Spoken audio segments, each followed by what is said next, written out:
the Imperial Army! Long live the Imperial Army!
At Yokohama at 0930 hours. We will arrive at Yokohama at 0930 hours. Debarkation priority will be in accordance with the debarkation schedule. General Douglas MacArthur arrived at Atsugi Naval Aerodrome near Yokohama on August 30th, 1945. As he emerged from his aircraft, he paused at the top of the steps, stuck one hand in his hip pockets, tightened his jaws around his corncob pipe, and surveyed the conquered lands. This pose was repeated several times from different angles, so that all the press photographers could get a decent shot.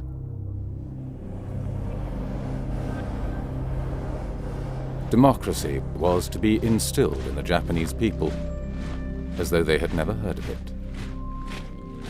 Are problems in the brain inside of the Japanese head. These brains, like our brains, can do good things or bad things, all depending on the kind of ideas that are put inside.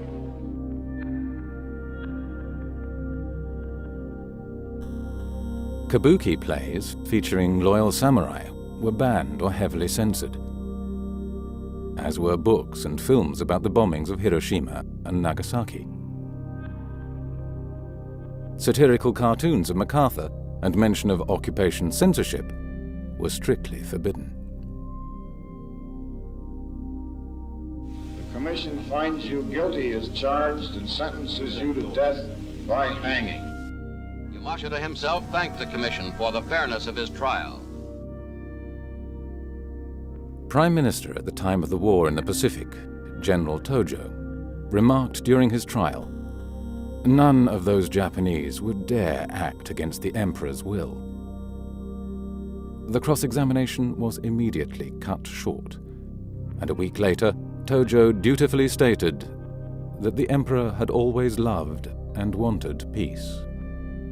General Hideki Tojo, who assumed official responsibility for the conduct of the war and did everything possible to exonerate his emperor.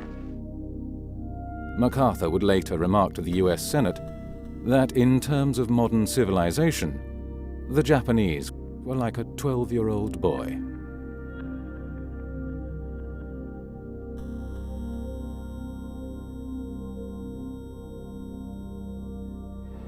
You are interested in the unknown, the mysterious, the unexplainable. That is why you are here. When the war was over, bank loan books had deteriorated. The assets the banks held were mainly war bonds and loans to destroyed industries. As such, the whole banking sector was virtually bankrupt. This problem was easily solved by the Bank of Japan. All it had to do was buy the banking sector's bad papers with newly created reserves, giving them good money for assets, which were often worthless. The first two post-war central bank governors were nominated by the US occupation. Eikichi Araki was appointed the first post-war governor of the Bank of Japan. But soon after taking up this post, he was indicted by war crimes prosecutors and had to resign. Then, in 1951, after a general amnesty on suspected war criminals filling public offices, he was made ambassador to the United States. On returning from his post as ambassador in 1954, Araki was again made governor of the central bank.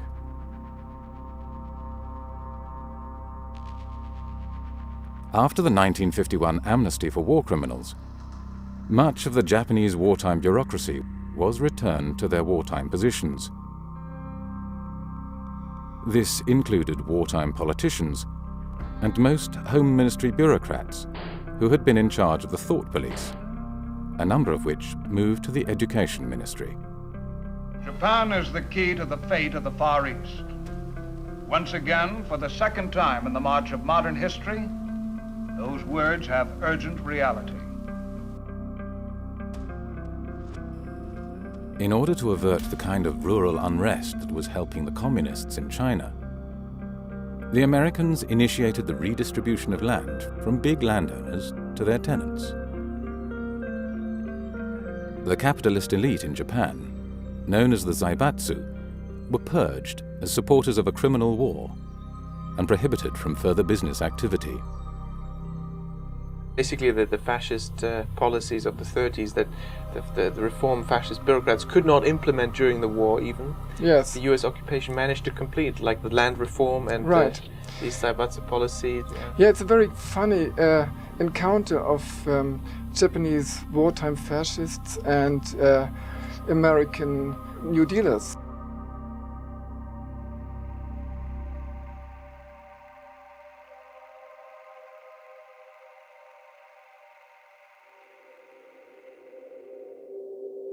The Diet, home of Japan's Senate and House of Representatives. In Japan, fanatic students and leftist groups rioted for days on end, seeking to block the Mutual Defense Treaty with America. The socialist deputies staged a riot in the Diet itself. The police, in restoring order, also evicted the socialists.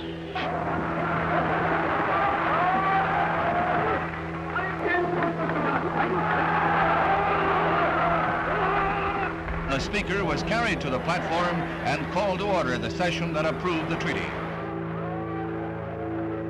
In 1957, the former Class A war crime suspect, Kishi Nobusuke, became Prime Minister of Japan. He had been General Tojo's Minister of Commerce and Industry during the war, where his responsibilities had ranged from munitions to slave labor.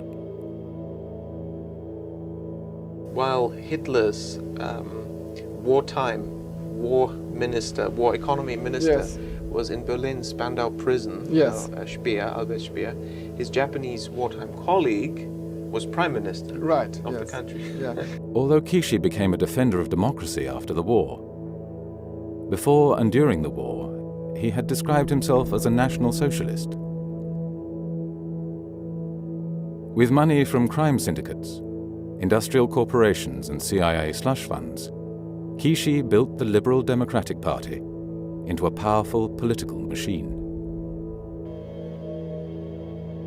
In Japan, many of the most important post-war economic and political leaders came from an elite group of wartime bureaucrats, the very same people who had pushed Japan into the war.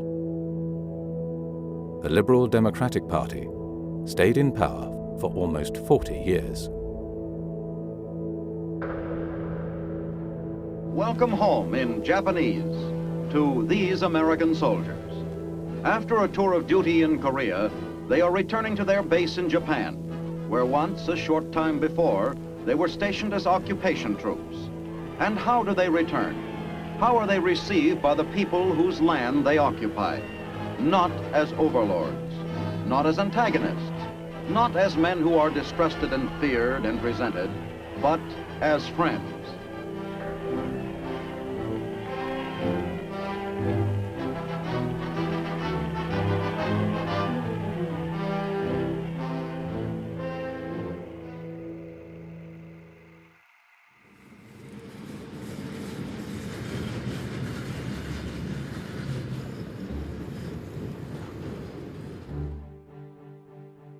In Tokyo's central Chiyoda board, the Ministry of Finance had its headquarters. From here, the ministry controlled most aspects of economic life in Japan. The Ministry of Finance was the most powerful ministry, and the Bank of Japan had to report to the Ministry of Finance.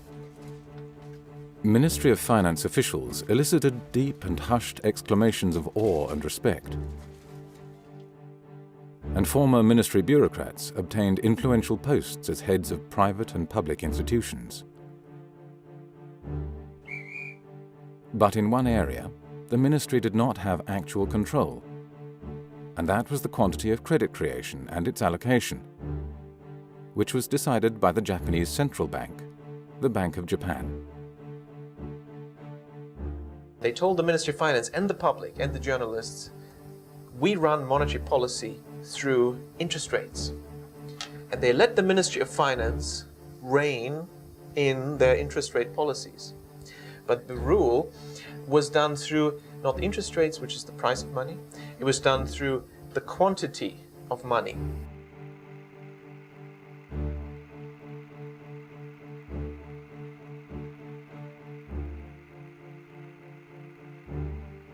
It worked this way. It's called window guidance. The Bank of Japan just told the banks how much they were going to lend, they will have to lend in the coming quarter, and which sector of the economy to lend to.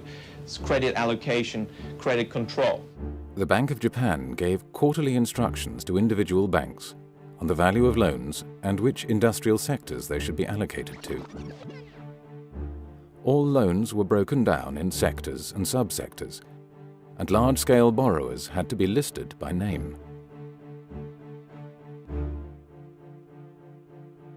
The Bank of Japan could decide which projects should be encouraged and which should be discouraged by dictating to whom and for what banks could issue loans.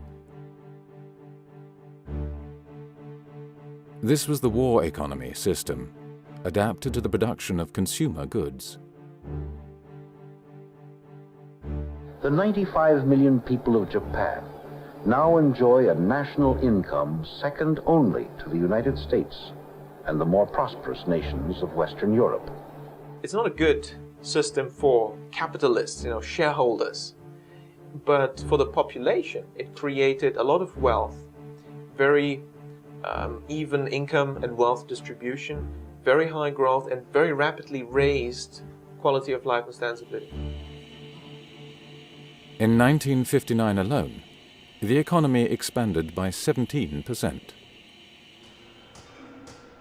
But a result of the war economy system was that entire industrial sectors would compete not for profit, but for market share. Companies would fight until bankruptcy to gain market share. This phenomenon was soon recognized and called excess competition.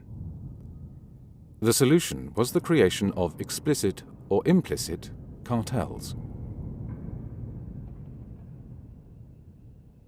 In the banking sector, window guidance acted as the cartel control mechanism, because the Bank of Japan could dictate the number and value of loans that banks issued. As a result, bank rankings never changed during the post-war era, except after mergers. According to one banker, if it were not for window guidance, we would compete until harakiri.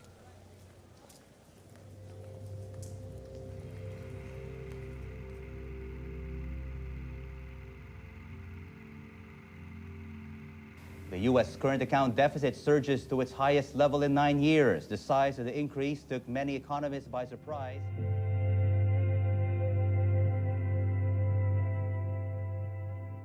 While cartels controlled competition within Japan, there were no such limits when it came to international markets. Japanese corporations soon became dominant in many markets in the world. In America, formal congressional hearings were held under the title Japanese Productivity Lessons for America. Leading economic theories indicate that only free markets can lead to success. But Japan rose within decades to become the second largest economy in the world, without relying only on the invisible hand of free markets. Japan's post-war economy was a fully mobilized war economy, with production shifted from weapons to consumer goods.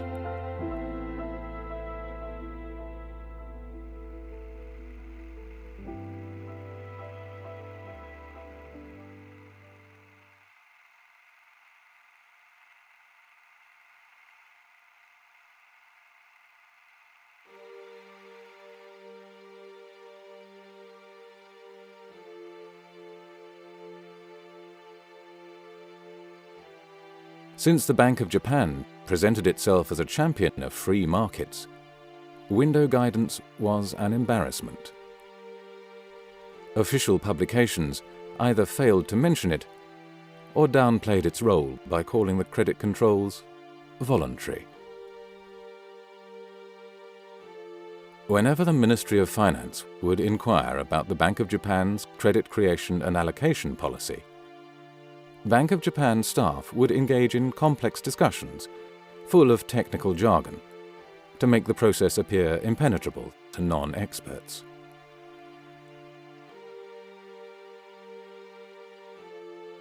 In November 1965, the first batch of Japanese government bonds came onto the market. From now on, when politicians wanted to spend more, they would no longer put pressure on the Bank of Japan, but instead exert it on the Ministry of Finance. So the ministry would ultimately preside over an ever-increasing national debt mountain.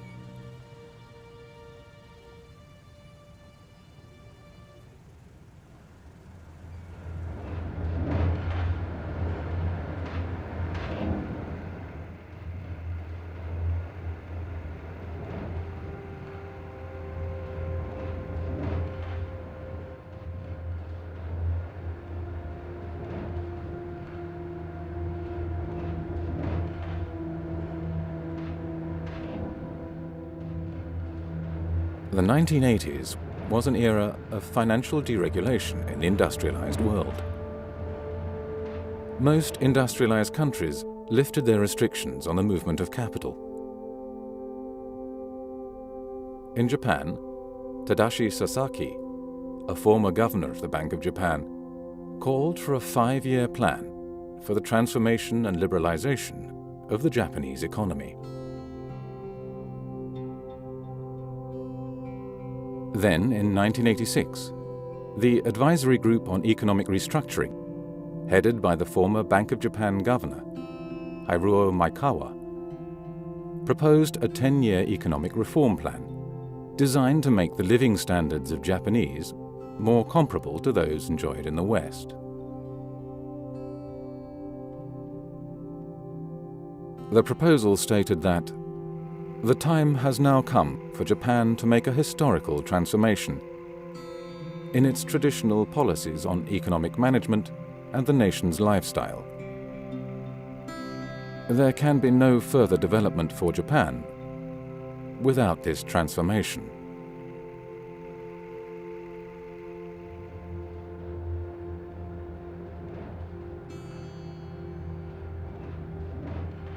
The report read like a wish list by US trade negotiators. It started with calls for administrative reform and the abolition of bureaucratic powers. The goal was the transformation of the entire body politic, the abolition of the war economy system, and the introduction of a US-style free market economy. Those members of the advisory group who uttered dissent were relieved of their duties. Reports in the press were highly critical. Observers recognized the radical nature of the plan. It seemed far too ambitious. It was calling for a wholesale revolution of all parts of the Japanese economic, political, and social system.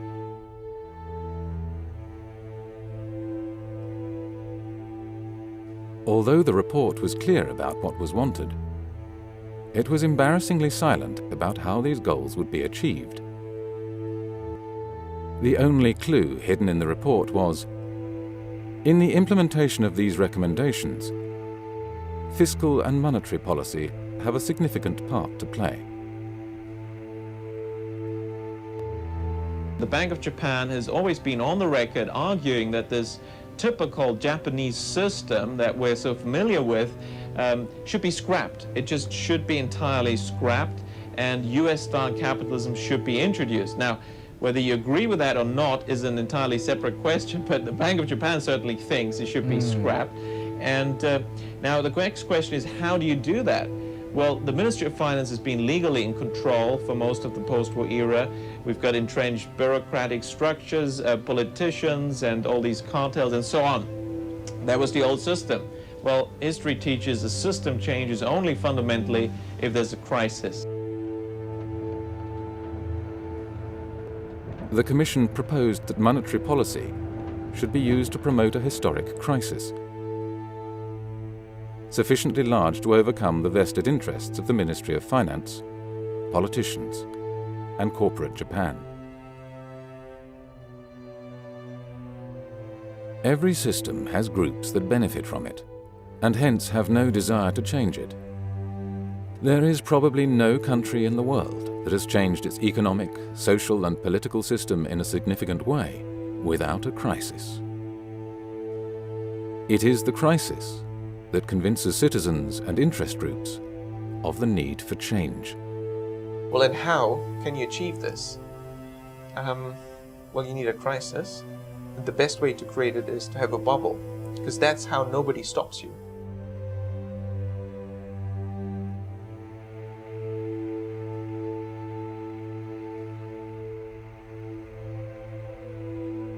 The Bank of Japan began to significantly increase window guidance loan quotas.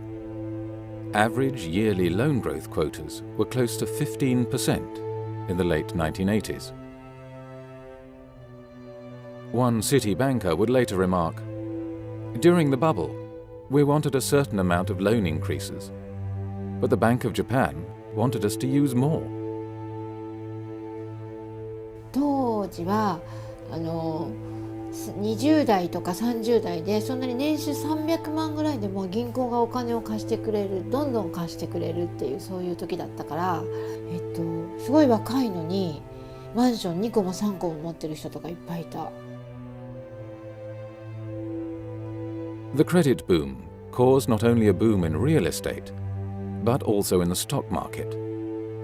Between 1985 and 1989, stocks rose 240%, and land prices 245%. By the end of the 80s, the value of the garden surrounding the Imperial Palace in central Tokyo was worth as much as the entire state of California.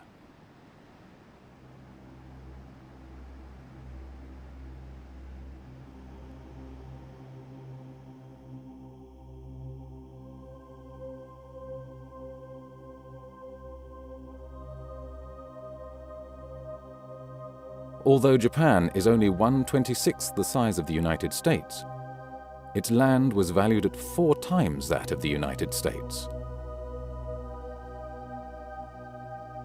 The market value of a single one of Tokyo's 23 districts, the central Chiyoda ward, exceeded the value of the whole of Canada. Economists who are trained to believe in market outcomes tried to justify the high land prices. Some thought land scarcity was the reason.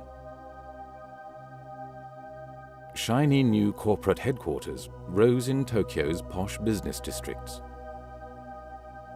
The labor market boomed so much that there was a genuine fear of a serious labor shortage. Companies started to invite final-year university students on expensive trips to holiday resorts to entice them to sign up.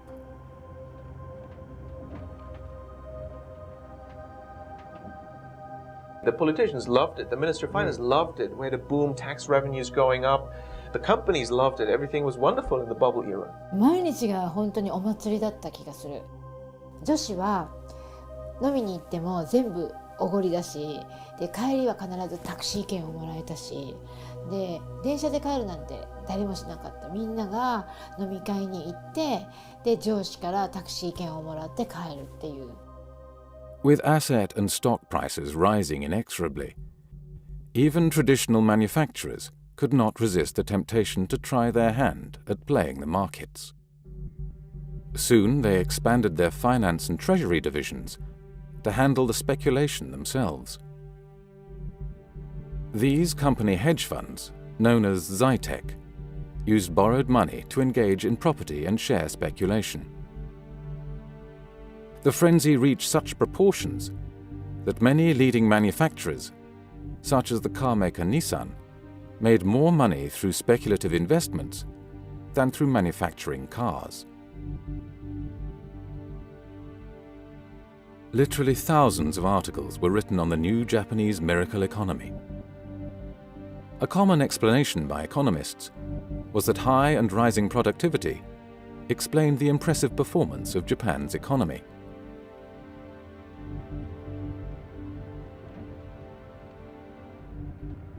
Books on Japanese management techniques became international bestsellers. Western businessmen read 17th century tracts on samurai strategies.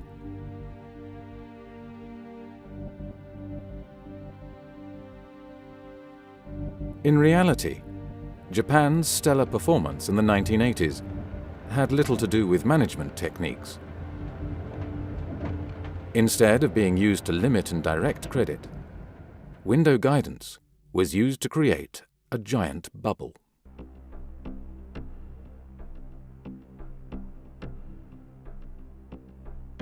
I conducted research actually interviewing Bank of Japan officers and bankers, both sides, on tape. The result was the Bank of Japan did continue its informal guidance. In fact, it was the Bank of Japan that forced the banks to increase their lending so much.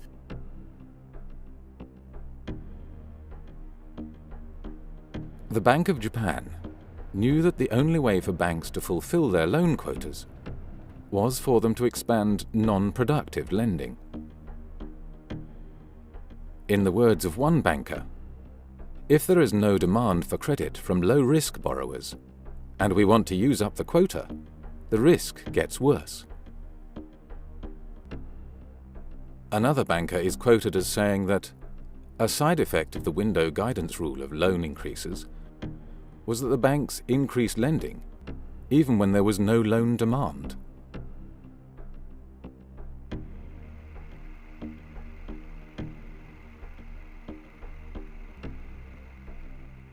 Like all bubbles, the Japanese bubble was simply fueled by the rapid creation of new money by the banking system. Between 1986 and 1989, Toshihiko Fukui was the head of the banking department at the Bank of Japan. This was the department that was responsible for the window guidance quotas. When Fukui was asked by a journalist, "Borrowing is expanding fast. Don't you have any intention of closing the tap on bank loans?" He replied, "Because the consistent policy of monetary easing continues, quantity control of bank loans would imply a self-contradiction. Therefore, we do not intend to implement quantitative tightening." With structural adjustment of the economy going on for quite a long period, the international imbalances are being addressed. The monetary policy supports this. Thus, we have the responsibility to continue the monetary easing policy as long as possible. Therefore, it is natural for bank loans to expand. Why were the banks lending so much? Well, they were lending so much because they were forced to do so by the orders of the Bank of Japan.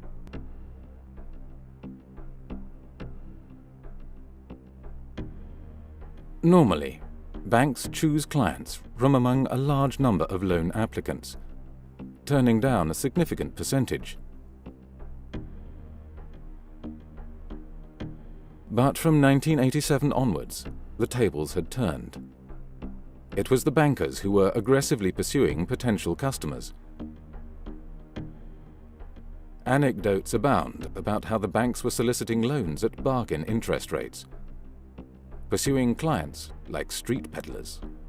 とにかく本当に銀行がすごくお金を借りてくださいっていう感じだったから、例えばその結婚するからマンションを買うで、その自分たちの予算組みをした時にそれのその1000万ぐらい上乗せして大丈夫って、それでも返せるから。 Bankers made increasingly exaggerated assessments of land value, so that the actual ratio of land value to loan often jumped to 300% or more. To the public, this was a strange phenomenon. People soon dubbed it excess money. Only economists, analysts, and those working in the financial markets or for real estate firms knew better. They dismissed such simplistic analysis. Land prices were going up due to far more complicated reasons than just excess money, they claimed. Ordinary people simply did not understand the intricacies of advanced financial technology.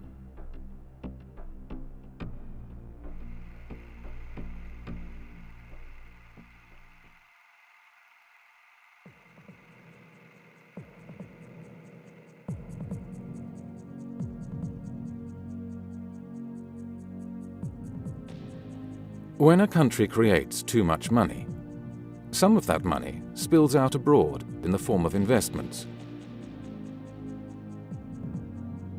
In the 1980s, Japanese capital flows multiplied from a net inflow of more than $2 billion in 1980 to an outflow of $132 billion in 1986. Assets, including art objects and other valuables all over the world, became targets for Japanese buyers.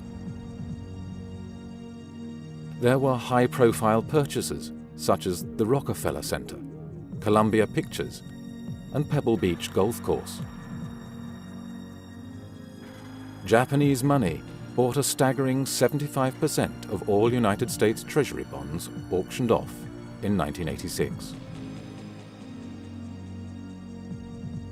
But it is not easy for a country to just print money and then go on a shopping spree around the world. Japan was able to do this because the markets did not devalue its currency. The value of individual currencies is set by currency dealers. If the traditional indicators that the currency dealers watch do not pick up the excess money creation in the country concerned, then creating large amounts of money and trying to exchange it for foreign currency can work.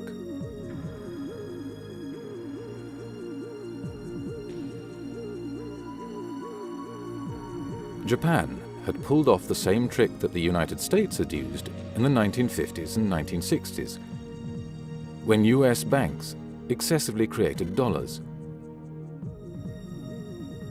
Corporate America used this hot money to buy up European corporations, while the United States had the cover of the dollar gold standard. Japan's cover was a significant trade surplus.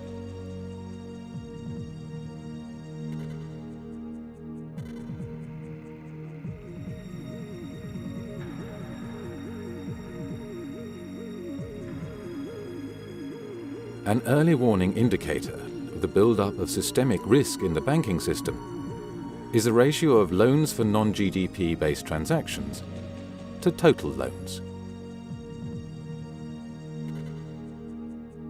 This ratio increases significantly in most countries that are subsequently struck by a banking crisis.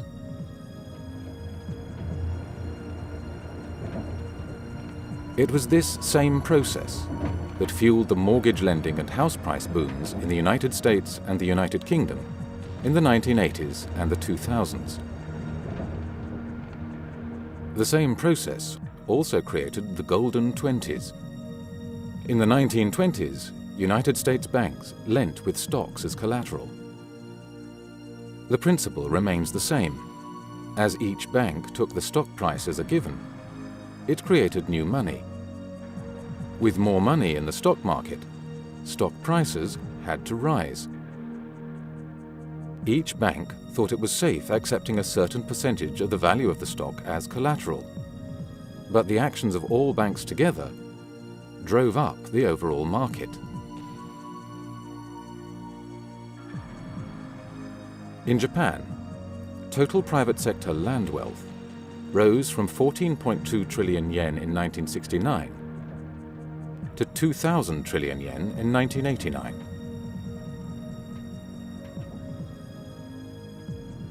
At his first press conference as the 26th governor of the Bank of Japan in 1989, Yasushi Mieno said that since the previous policy of monetary easing had caused the land price rise problems, real estate-related lending would now be restricted. He looked around, looked at the bubble, asset prices rising, the gap between rich and poor is getting bigger. Let's stop it. His name was Mr. Mieno, and he was a hero in the press because he fought against this silly monetary policy. Well, the fact was, he was deputy governor during the bubble era, and he was in charge of creating the bubble.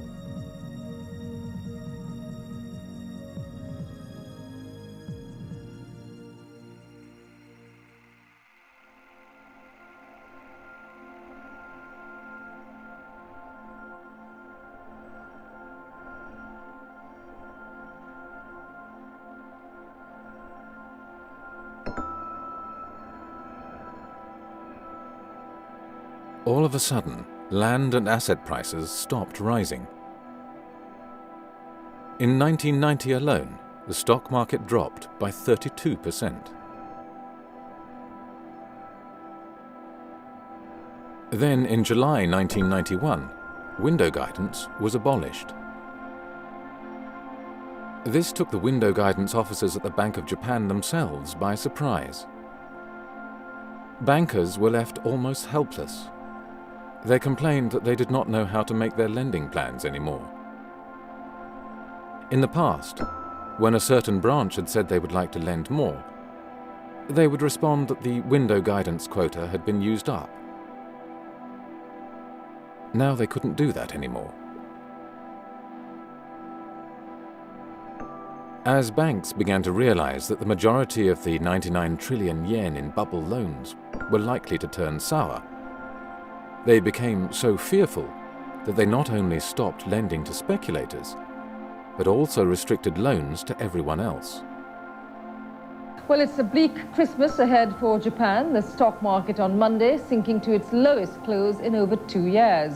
Last week's collapse of one of Japan's biggest food traders was the 9th time this year that a listed company went under. More than 5 million Japanese lost their jobs and did not find employment elsewhere.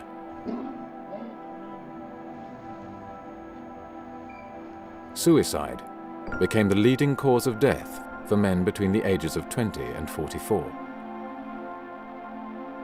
毎日って言っても過言ではないぐらい首吊りしたりとかいなくなっちゃったりとか、そういう記事は、新聞紙面には流れましたね。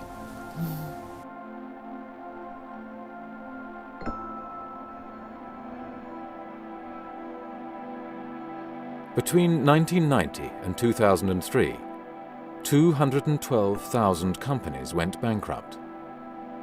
In the same period, the stock market dropped by 80%.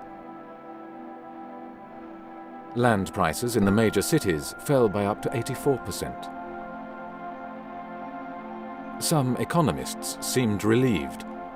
The downturn was evidence that Japan's economic system was not so successful after all.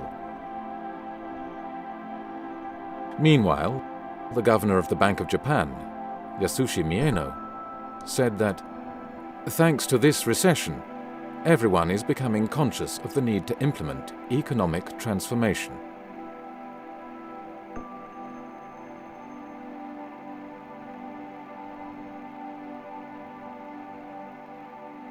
The Ministry of Finance, believing that interest rates were the main policy tool, put pressure on the Bank of Japan to lower interest rates, until the official rate reached 0.1%. Most economists predicted an economic recovery.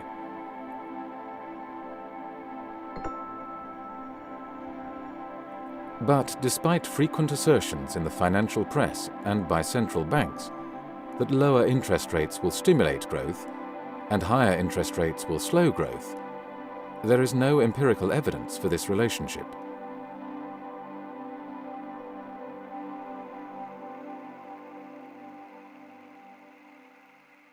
Japanese and American businessmen are meeting here with a plea from Japan's companies for a lower yen.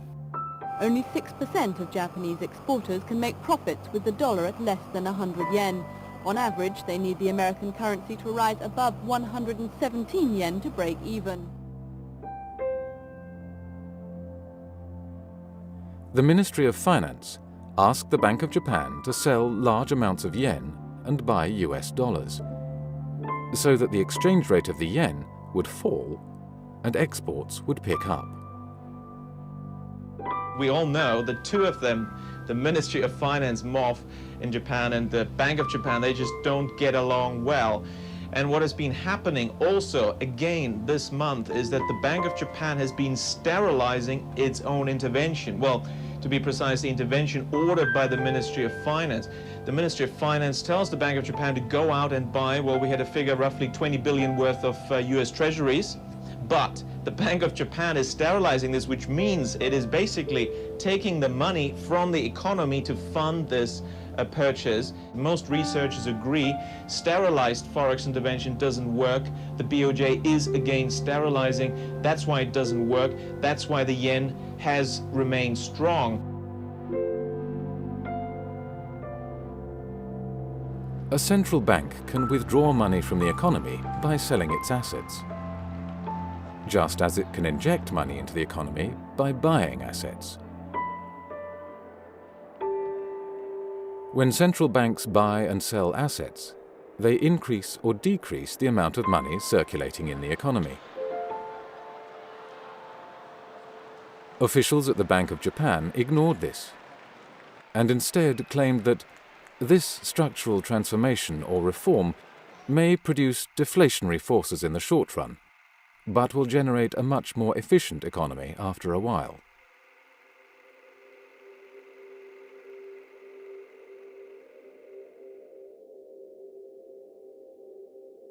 Independent observers suggested that domestic demand had to be boosted by government spending, and then loan demand would also rise.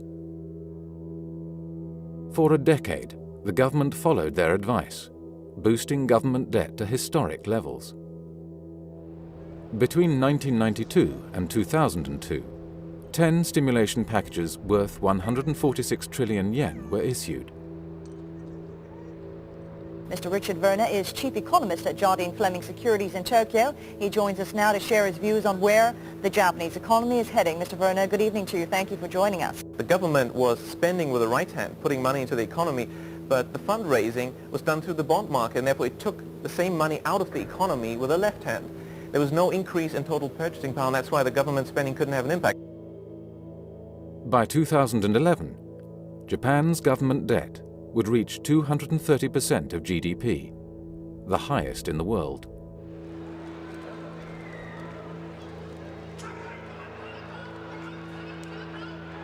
The Ministry of Finance was running out of options.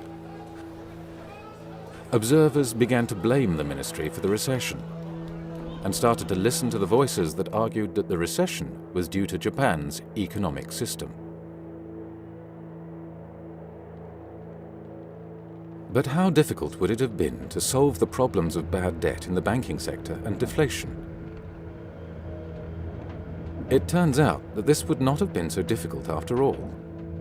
The financial system always looks like catch-22. There's no loan growth, so there's no economic growth, so there's no loan growth, so there's no economic growth. Well, there is one thing that can break through this circular argument. That's the central bank. The job of the central bank in this situation is to print money.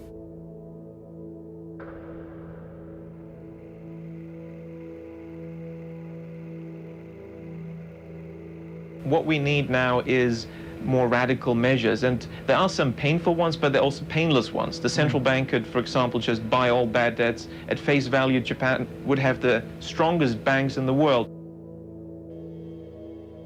To bail out the banking sector, a central bank can buy up the bank's bad financial assets with newly created money, giving them face value for assets, which are often worth significantly less. This is what the Bank of Japan did after the war. Alternatively, money could be transferred to the banks by helping them make sizable profits. One way this can be achieved is for the central bank to corner a market, in effect, creating a mini-bubble in a certain market in which banks invest heavily, providing large profits for them. This turns out to be a relatively common technique by central banks to help their banking systems.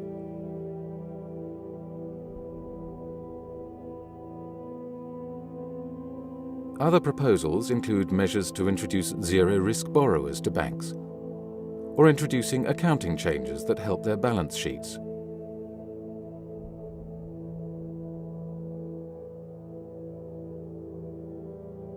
In Japan, the authorities and the Bank of Japan argued, as did the Western powers almost 2 decades later, that the taxpayer should foot the bill. In March last year, as you may remember, the government injected a large amount of money into some 15 major Japanese financial institutions, and we were one of them. Yeah.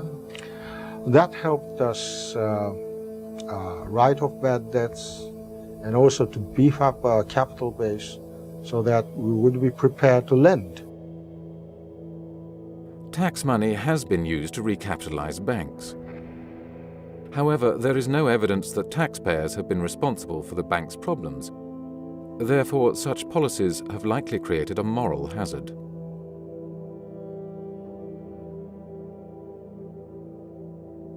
The money supply is determined by the net increase in money creation by banks and the central bank.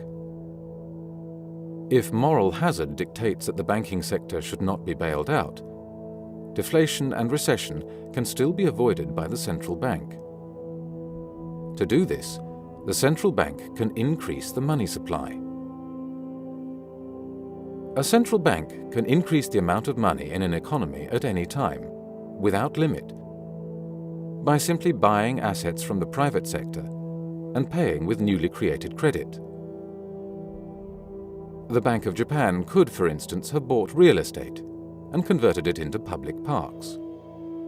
And there is an opportunity here to solve 3 problems in one stroke. The economy needs money creation, the banks need to get rid of their bad debt, and the real estate sector needs some transactions. Well, what you can do is just have the central bank print money, buy the land from the banks, turn it into parks, and actually you solve another problem, quality of life in Japan.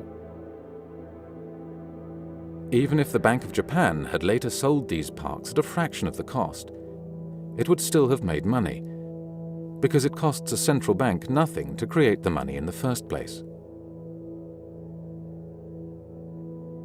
Another option for injecting money into the economy is quantitative easing.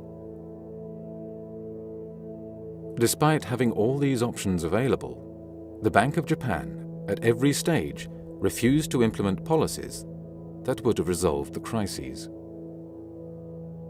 When I was at the Bank of Japan 92-93 as a visiting researcher, I was convinced that this recession was going to get really bad. So any Bank of Japan guy who I could get to talk to me, I would ask, well, why aren't you printing more money? I noticed they were not printing enough money. And I met one guy who was quite open about that. He said, Richard, yeah, sure, we could have printed more money, we could have created a recovery. But then nothing would have changed. Japan's economic structure would not have changed. Now, at that time, I still wasn't ready to believe that the Bank of Japan was seriously prolonging the recession on purpose in order to get structural changes. That just seemed a bit too wild. Finance Minister Masajiro Shiokawa has turned to the Bank of Japan, asking it to help stop deflation or fight deflation at least. The Bank of Japan consistently defied calls by the government, finance minister and prime minister to create more money to stimulate the economy and end the long recession. At times, the Bank of Japan even actively reduced the amount of money circulating in the economy, which worsened the recession.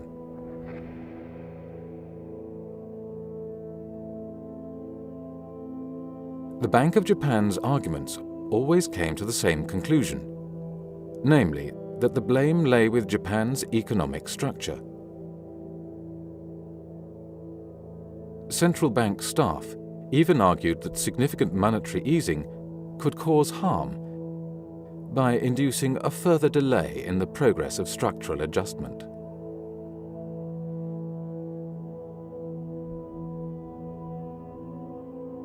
The early post-war Japanese leaders knew that they were running a war economy, but they chose not to talk for political reasons. The Cold War propaganda message was that post-war Japan had adopted a US-style political and economic system.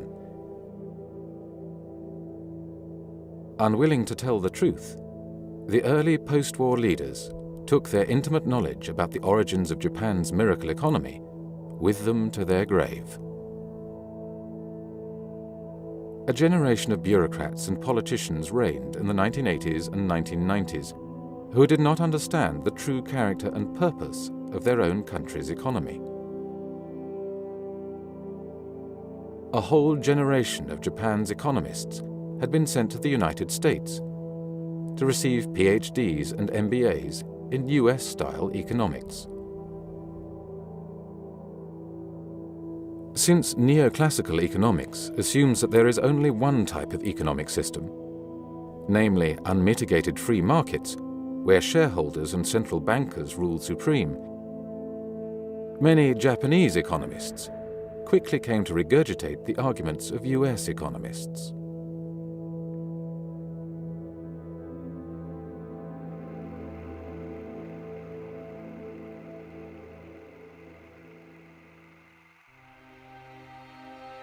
The US and Japan closed 2 days of insurance talks on Tuesday. Primary sector deregulation is needed to overcome the entrenched interests of large insurance companies, life and non-life, and the Ministry of Finance bureaucracy. They need to reach an agreement before December the 15th. After that date, the US has threatened to impose trade sanctions. Well, a key move analysts are expecting, the securitization of real estate. Well, will the package be enough? Well, for more, we are talking to Richard Werner. To have meaningful securitization, we need deregulation, and that's already the answer to your question. To get deregulation, you have to reduce the power of the Ministry of Finance, and obviously the ministry was resisting that. In the 1980s, persons who could introduce themselves with a business card from the renowned finance ministry elicited deep and hushed exclamations of awe and respect. But by the mid-1990s, attitudes had changed. There now seemed little doubt to most observers that the Ministry of Finance had caused the recession. Frequent demonstrations were held outside the ministry's doors by citizens disgusted by the bureaucrats' actions. In early 1998, public prosecutors for the first time raided the most powerful of Japan's ministries. Both banks and their regulators were heavily criticized for their actions. Scandals highlighted some of the informal links that existed between Ministry of Finance officials and bankers. Many bank staff and even some ministry officials were arrested and imprisoned, and several committed suicide.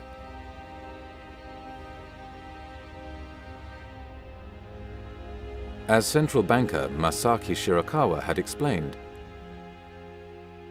it is not easy to change the institutional framework and promote structural reform, since it necessarily involves the vested interests of all the related individual economic agents.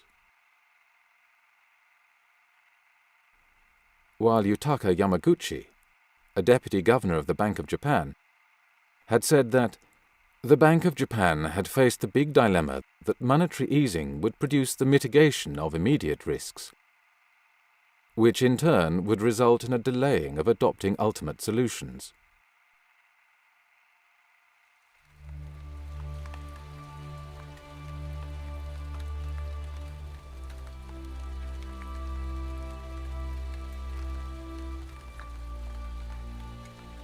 From the mid-1990s onwards, the government began to dismantle much of the power structure of the Ministry of Finance.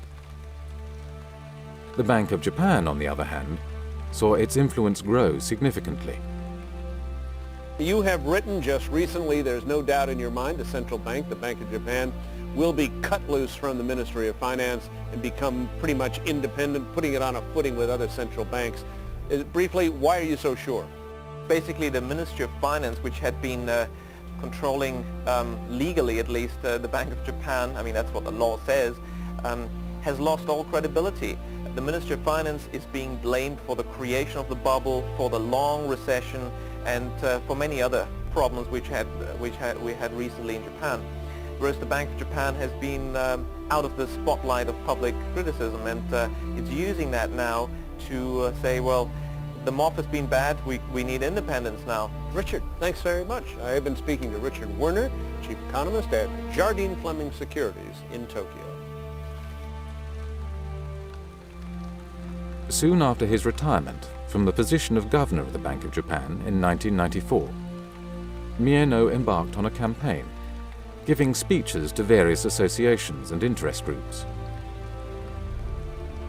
He lobbied for a change in the Bank of Japan law. His line of argument was to subtly suggest that the Ministry of Finance had pushed the Bank of Japan into the wrong policies. To avoid such problems in the future, the Bank of Japan needed to be given full legal independence. According to Mieno, making central banks independent reflected the human wisdom that had been nurtured by history. In 1998, monetary policy was put into the hands of the newly independent Bank of Japan. So you're saying that politicians as well as economists should be putting more pressure towards the Bank of Japan in order to create more money, but a lot of critics are going to say that that is intervening into the central bank's independence. What do you make of that? I think that's exactly right. That is intervening in the central bank's independence, and that's exactly what we need.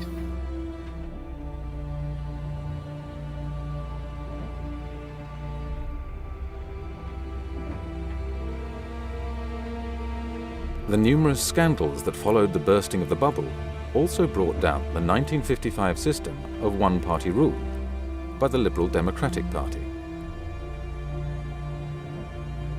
In the old system, politicians did not compete by proposing different policies. Policy was made by the bureaucrats, and politicians merely focused on appeasing local constituencies with public works projects. In October 1997, for the first time in post-war history, all policy initiatives to stimulate the economy originated from politicians, not bureaucrats. Then, in early 2001, a new type of politician was swept to power. Japanese government bonds staged their biggest rally this month as Junichiro Koizumi emerged as the hot favorite to become the country's next prime minister. Junichiro Koizumi became prime minister. In terms of his popularity and his policies, he is often compared to Margaret Thatcher and Ronald Reagan. His message was simple: no recovery without structural reform.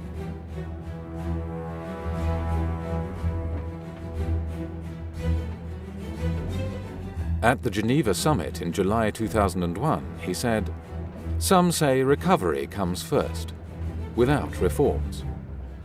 But if the economy recovers, the will to reform will disappear. Therefore, after the elections, I will continue with the plan of no growth without structural reform."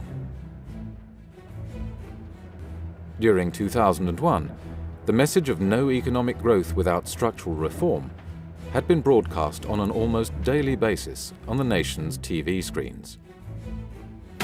先週開かれた G7 でも先月の日米首脳会談でも外国から要求されるのは日本の構造改革。確かにお隣韓国では経済危機のどん底で財閥解体などに取り組み、今や経済は急回復。だが韓国よりはるかに巨大で影響の大きい経済大国日本の構造改革はまだこれからだ。 Now everyone believes we need structural changes. We need to scrap Japanese-style capitalism to get a recovery. Why? It seems we tried all the policies. It seems we've tried everything, nothing works, so the system itself, the Japanese-style economic system, must be to blame, so we better get rid of it.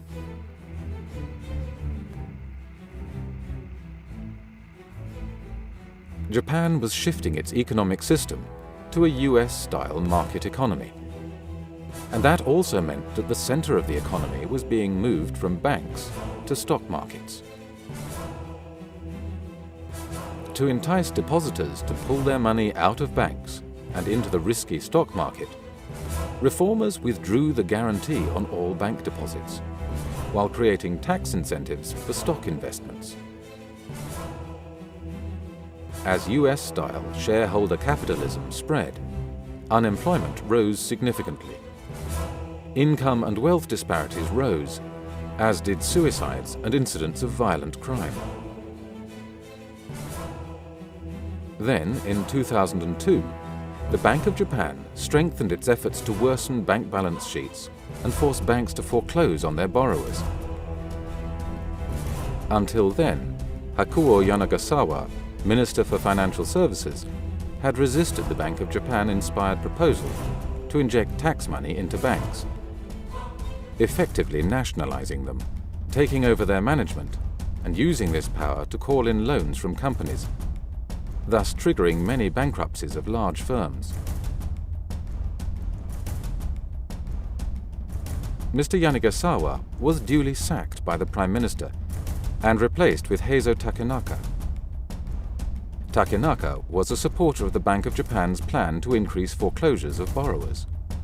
Minister Takenaka was trying to implement a policy to actually dramatically weaken the balance sheets of the banks in order to give him a free hand and allow him to nationalize them. Takenaka appointed a task force to oversee the banking policies, which included 2 former Bank of Japan staff. One of them, Takeshi Kimura, immediately demanded that accounting changes be implemented which would worsen bank balance sheets and render nationalization unavoidable. Takuro Morinaga, a well-known economist in Tokyo, argued forcefully that the Bank of Japan-inspired proposal by Takenaka would not have many indigenous beneficiaries, but instead would mainly benefit US vulture funds specializing in the purchase of distressed assets. These vulture funds had faced the difficulty that despite over 200,000 bankruptcies, few firms sufficiently large for the vulture funds to be interested were bankrupted.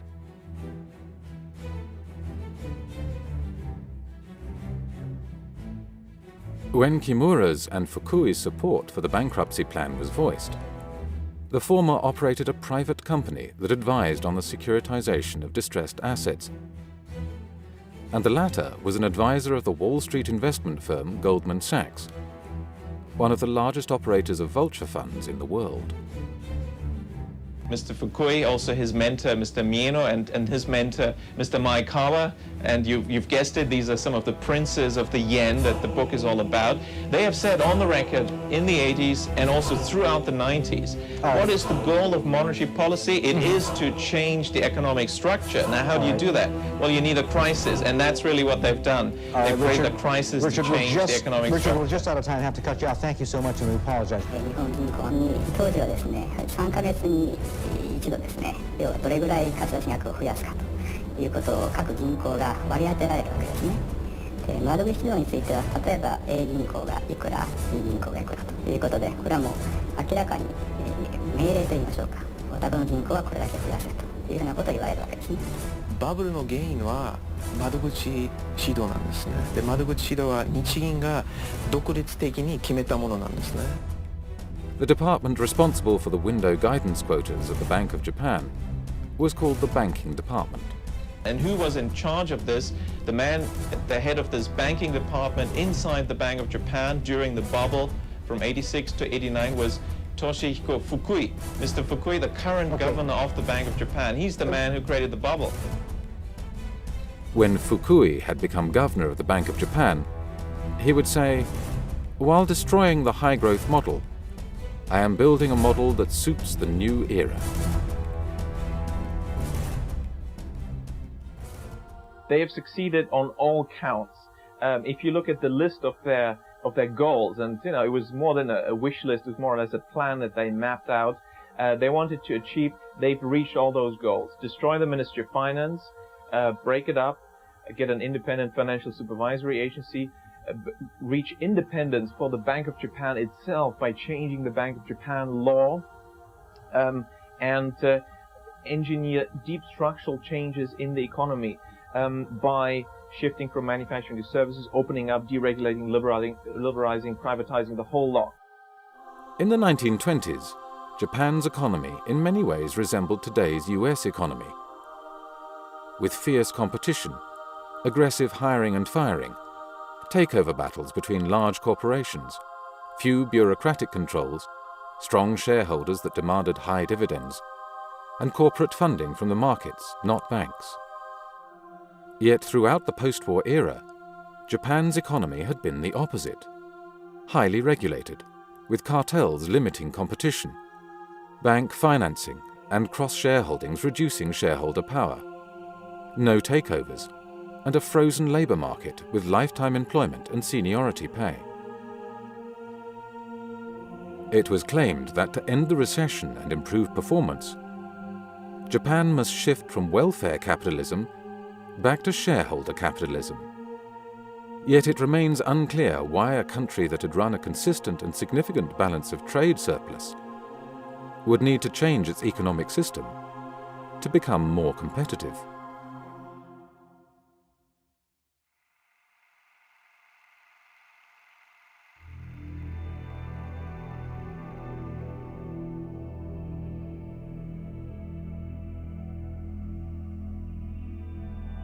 Japan was not the only high-performance economy in Asia that in the 1990s found itself in the deepest recession since the Great Depression.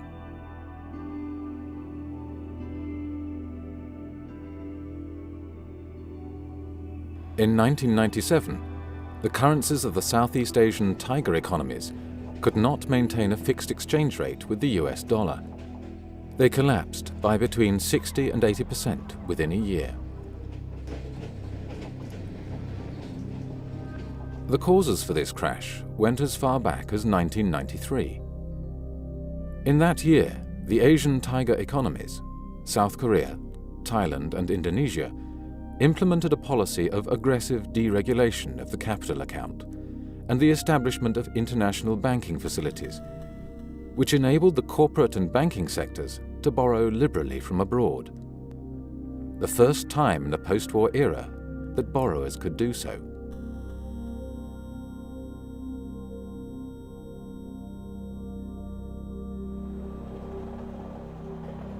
In reality, there was no need for the Asian tiger economies to borrow money from abroad. All the money necessary for domestic investment could be created at home. Indeed, the pressure to liberalize capital flows came from outside. Since the early 1990s, the IMF, the World Trade Organization, and the US Treasury had been lobbying these countries to allow domestic firms to borrow from abroad. They argued that neoclassical economics had proven that free markets and free capital movement increased economic growth. Once the capital accounts had been deregulated, the central banks set about creating irresistible incentives for domestic firms to borrow from abroad by making it more expensive to borrow in their own domestic currencies than it was to borrow in US dollars. domestic local interest rates were higher than the US dollar interest rate.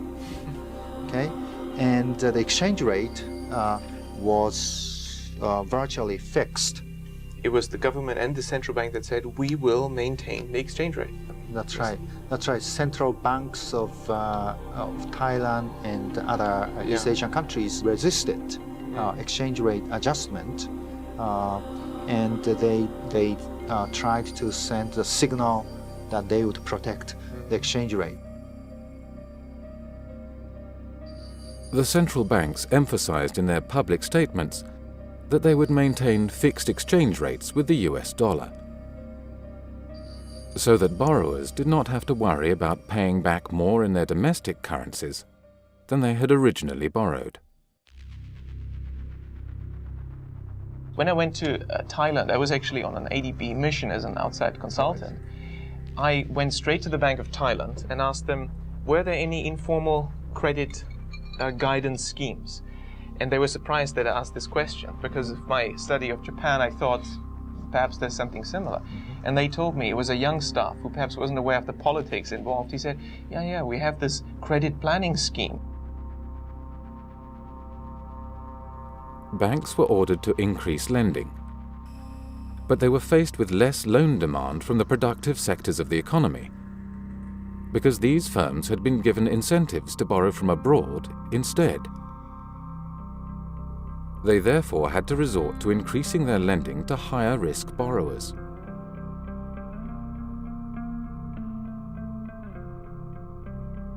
Imports began to shrink, because the central banks had agreed to peg their currencies to the US dollar. The economies became less competitive, but their current account balance was maintained due to the foreign-issued loans, which count as exports in the balance of payment statistics.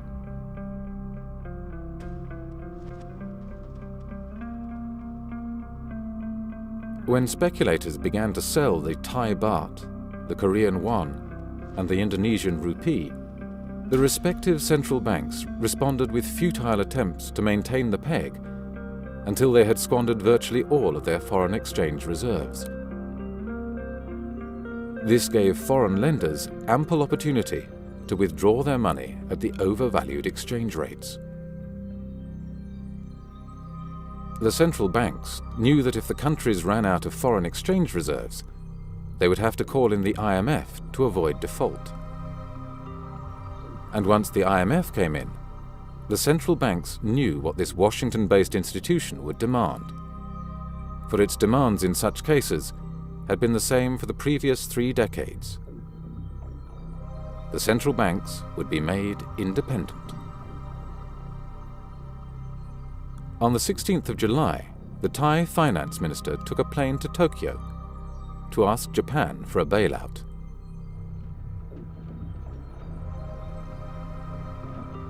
At the time, Japan had $213 billion in foreign exchange reserves, more than the total resources of the IMF. They were willing to help, but Washington stopped Japan's initiative. Any solution to the emerging Asian crisis had to come from Washington via the IMF.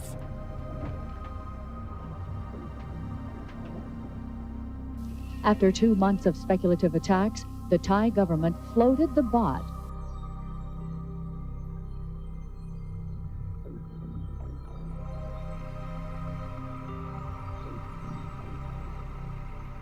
Well, the International Monetary Fund to date has promised almost $120 billion to the embattled economies of Thailand, Indonesia, and South Korea. Immediately after arrival in the crisis-stricken countries, the IMF teams set up offices inside the central banks, from where they dictated what amounted to terms of surrender.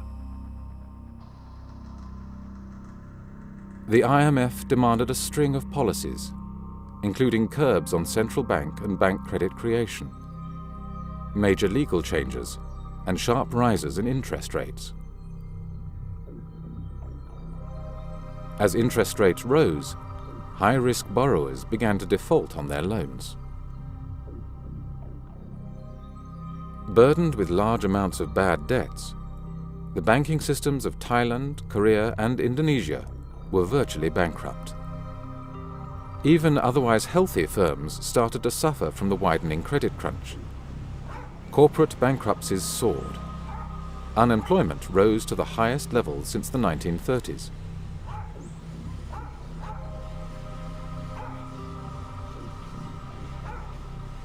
The role of the fund in coming to the rescue of ailing nations has been fiercely debated. Some have even accused the IMF of actually making Asia's economic crisis worse. Even if they have to subvert our economy, they will do so just to prove that they are right. The IMF has not been very helpful. The IMF knew well what the consequences of its policies would be. In the Korean case, they even had detailed but undisclosed studies prepared that had calculated just how many Korean companies would go bankrupt if interest rates were to rise by 5 percentage points. The IMF's first agreement with Korea demanded a rise of exactly 5 percentage points in interest rates. The IMF policies are clearly not aimed at creating economic recoveries in the Asian countries. They pursue quite a different agenda, and that is to change the economic, social, and political systems in those countries. In fact, the IMF deals prevent the countries concerned, like Korea, Thailand, to reflate. Interesting. You're saying it's making the crisis worse, and you're suggesting that the IMF has a hidden agenda. Well, I mean, it's not very hidden, this agenda, because the IMF quite clearly demands that the Asian countries concerned have to change the laws so that foreign interests can buy anything from banks to land. And in fact, the banking systems can only be recapitalized, according to the IMF deals, by using foreign money, which is not necessary at all, because as long as these countries have central banks, they could just print money and recapitalize the banking systems. You don't need foreign money for that. So the agenda is clearly to crack open Asia for foreign interests. The IMF demanded that troubled banks would not be bailed out, but instead closed down and sold off cheaply as distressed assets, often to large US investment banks. One positive coming out of Thailand is that they'll be auctioning off some major assets from 56 finance companies. In your view, should some of the owners from the 56 finance companies be allowed to buy back their assets? In most cases, the IMF dictated letters of intent explicitly stated that the banks had to be sold to foreign investors. And let me emphasize in that respect that these reform programs are the key, the absolute key, to restoring financial stability. For the first time ever, South Korea closed 5 banks in a major step toward meeting its IMF mandate. The number of commercial banks has declined, has been reduced as a result of closure, mergers, and acquisitions, and the foreign strategic investors are now in, which is a remarkable change.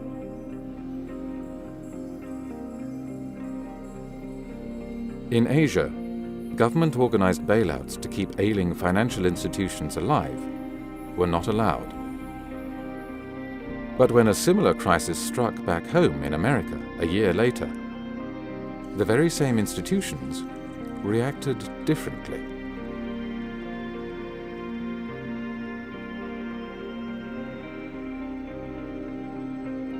The Connecticut-based hedge fund, Long-Term Capital Management, which accepted as clients only high-net-worth individual investors and institutions, had leveraged its $5 billion in client capital by more than 25 times, borrowing more than $100 billion from the world's banks.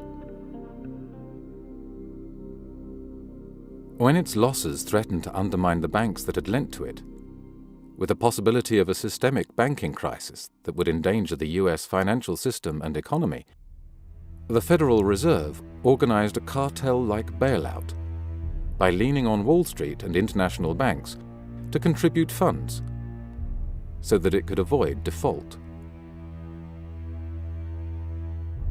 Yeah, I mean, you're right. The views from Washington and New York seemed certainly quite flexible, because soon after they told all the Asian countries no bailouts for financial institutions, when then long-term capital management, a hedge fund in New York, almost went bust, suddenly a bailout was organized, just contradicting what they'd said to the Asian countries. But they say that there are no public money used for LTCM. But the meeting was held famously inside the Federal Reserve, right?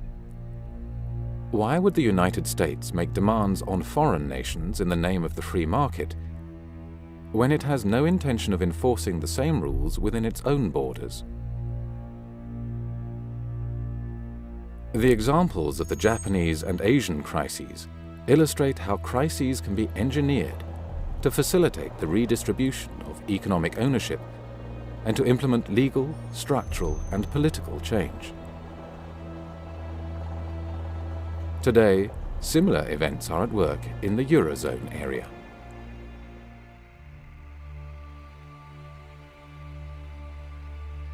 Countries within the euro currency bloc have forfeited their right to a national currency and handed this power to the European Central Bank. With me here in the studio is Richard Werner. He's the professor at Southampton University.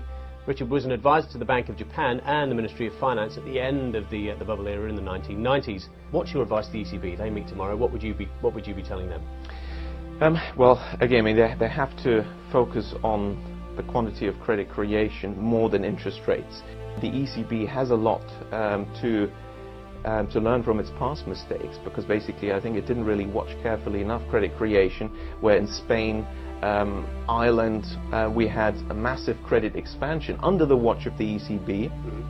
They didn't look at that. Interest rates, of course, are the same in the Eurozone, but the quantity of credit cycle was very different. There's one interest rate for the whole euro area, but in 2002 the ECB told the Bundesbank to reduce its credit creation by the biggest amount in its history, and told the Irish Central Bank to print as much money as if there's no tomorrow. What do you expect is going to happen? Same interest rate. Is the same growth? No. Recession in Germany, boom in Ireland. Which one tells you that? Which variable? Credit creation. From 2004, under the ECB's watch, bank credit growth in Ireland, Greece, Portugal and Spain increased by over 20% per annum, and property prices skyrocketed. When bank credit fell, property prices collapsed, developers went bankrupt, and the banking systems of Ireland, Portugal, Spain and Greece became insolvent. The ECB could have prevented these bubbles, just as it could have ended the ensuing banking and economic crises, but it refused to do so until major political concessions had been made, such as the transfer of fiscal and budgeting powers from each sovereign state to the European Union. In both Spain and Greece, youth unemployment has been pushed up to 50%, forcing many youths to seek employment abroad. Greek doctors, for whose education Greek taxpayers have paid, now work in Germany. The deliberations of the ECB's decision-making bodies are secret. The mere attempt at influencing the ECB, for instance through democratic debate and discussion, is forbidden according to the Maastricht Treaty. The ECB is an international organization that is above and outside the laws and jurisdictions of any individual nation. Its senior staff carry diplomatic passports, and the files and documents inside the European Central Bank cannot be searched or impounded by any police force or public prosecutor.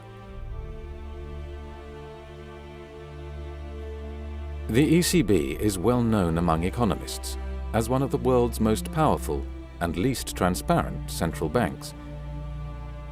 Yet its former president, Jean-Claude Trichet, dealt with this problem by merely asserting that there was no problem. The ECB is one of the most transparent central banks in the world and has helped define the state-of-the-art of central banking in this domain, he claimed. gentleman over there. Yes, please. Good morning. My name is Richard Werner. I'm an economist. My question is for Monsieur Trichet, who's also been for years member of the Governing Council of the ECB. The question is, where in the Maastricht Treaty or ECB statutes does it say that it's the job of the ECB to back structural reform or any other political agenda? I said very, very clearly, and we have all said very, very clearly, that we had no responsibility in this domain. We have a voice, and we say in this domain and in some others what we think. And perhaps if we can help in explaining from our side to the general people that they would be better off, perhaps it would help Europe embarking in this implementation of structural reforms, which is so important, and there is a consensus on that. The diagnosis, again, is a very, very, very large consensus on this point.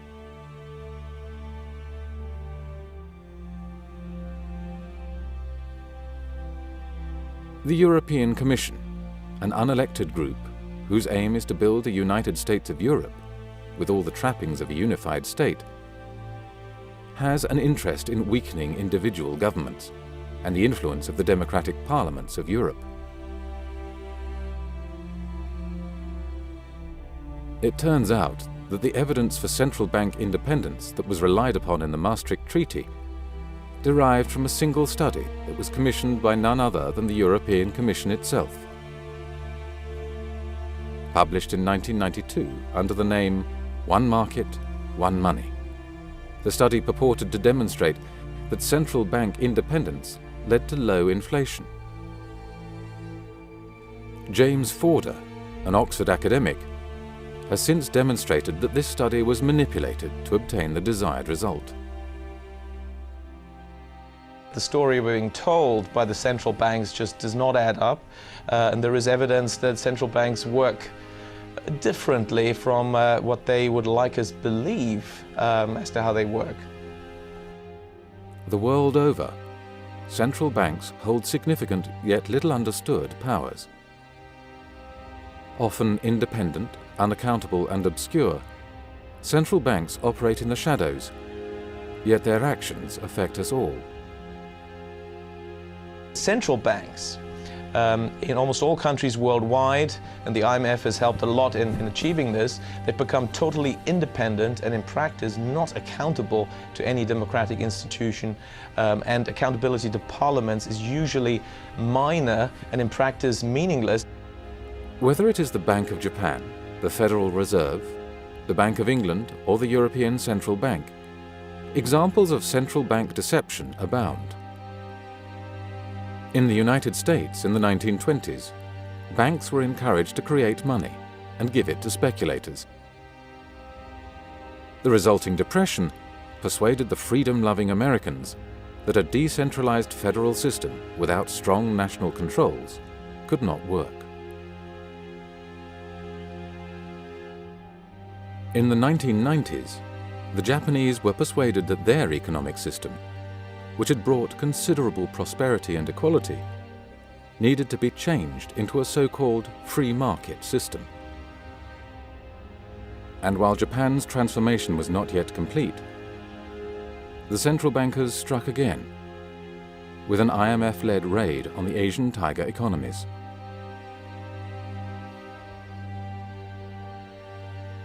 The present European debt crisis is yet another example of central bank deception. To create a public consensus for the need for structural reform, by purposefully creating a recession and then needlessly prolonging it, must constitute an abuse of power.